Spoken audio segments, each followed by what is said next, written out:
کہ غزہ میں شہداء کے لاشوں کو وہ بلیاں اور کتے کھا رہے ہیں اور ہم مسلمان بے فکر بیٹھے ہیں. ہم کیسے مسلمان ہیں؟ ہم کیسے مسلمان ہیں؟ ہمیں کوئی احساس کیوں نہیں ہے؟ ہم اٹھتے کیوں نہیں ہیں؟ ہم آواز کیوں نہیں اٹھاتے؟ ہم قدم کیوں نہیں بڑھاتے؟ اٹھیے، آواز اٹھائیے، قدم بڑھائیے، حکمرانوں پر دباؤ ڈالیے کہ گلوبل سمود پروٹیرا کو تحفظ دے. انشاءاللہ چند گھنٹوں میں ہم غزہ کی پانیوں میں ہوں گے. ہم گرفتار ہوتے ہیں یا قتل ہوتے ہیں، ہمیں کوئی پرواہ نہیں ہے، لیکن ہمیں خوشی ہے کہ ہم غزہ کے لیے نکلے ہیں اور ہم غزہ پہنچ کے رہیں گے. اس لیے آپ سے اب کوئی رابطہ نہیں ہوگا کہ میرا موبائل جیم ہو چکا ہے، میرا موبائل ہیک ہو چکا ہے. اور آپ ہمارے لیے دعا کریں اور ہمارے لیے آواز اٹھائیں اور انشاءاللہ ہم غزہ پہنچ کے رہیں گے. اللہ اکبر.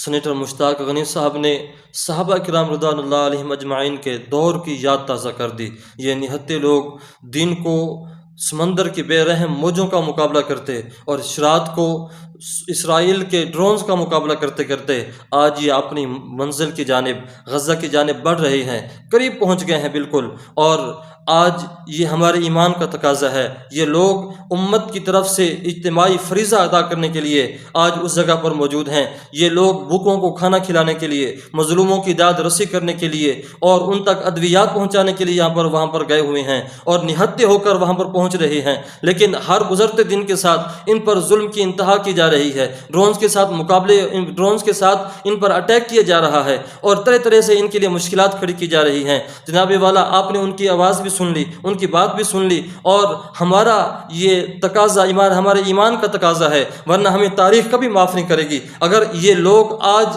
ناکام ہو گئے، اب یہ دیکھیں کہ ریاستیں ناکام ہو گئی ہیں، ریاستیں ناکام ہو گئی ہیں اور یہ لوگ نہتے لوگ 44 ممالک کے لوگ یہ آج پہنچ رہے ہیں غزہ کی جانب. اور اسرائیل نے بھی یہ انتظام کر لیا ہے کہ ایک اسپیشل جو ہے وہ کمانڈوز کی فوج جو ہے وہ تیار کی ہے، دستہ تیار کیا ہے ان کے ساتھ نمبردار آزما ہونے کے لیے. لیکن یہ ہماری جو آواز ہے، زیادہ سے زیادہ ہم آپ اپنی آواز کو اٹھائیں اور ویڈیو کو شیئر کرتے ہوئے ویڈیو زیادہ سے زیادہ بنائیں ان کے حق کے اندر، اور اس آواز کو ریاست پاکستان تک اور دنیا تک پھیلائیں تاکہ یہ لوگ اپنے مقاصد میں کامیاب ہو جائیں، اپنے مقصد میں کامیاب ہو جائیں. اللہ کی قسم، ان کی کامیابی امت کی کامیابی ہے، ان کی کامیابی امت کی کامیابی ہے. اور علامہ اقبال علیہ رحمہ نے فرمایا تھا کہ کافر ہے تو کافر ہے جو کرتا ہے شمشیر پہ بھروسہ، مومن ہے تو بے تیغ بھی لڑتا ہے سپاہی. اور غیرت ہے بڑی چیز جہاں نے تگ و دو میں، پہناتی ہے درویش کو تاج سر دارا.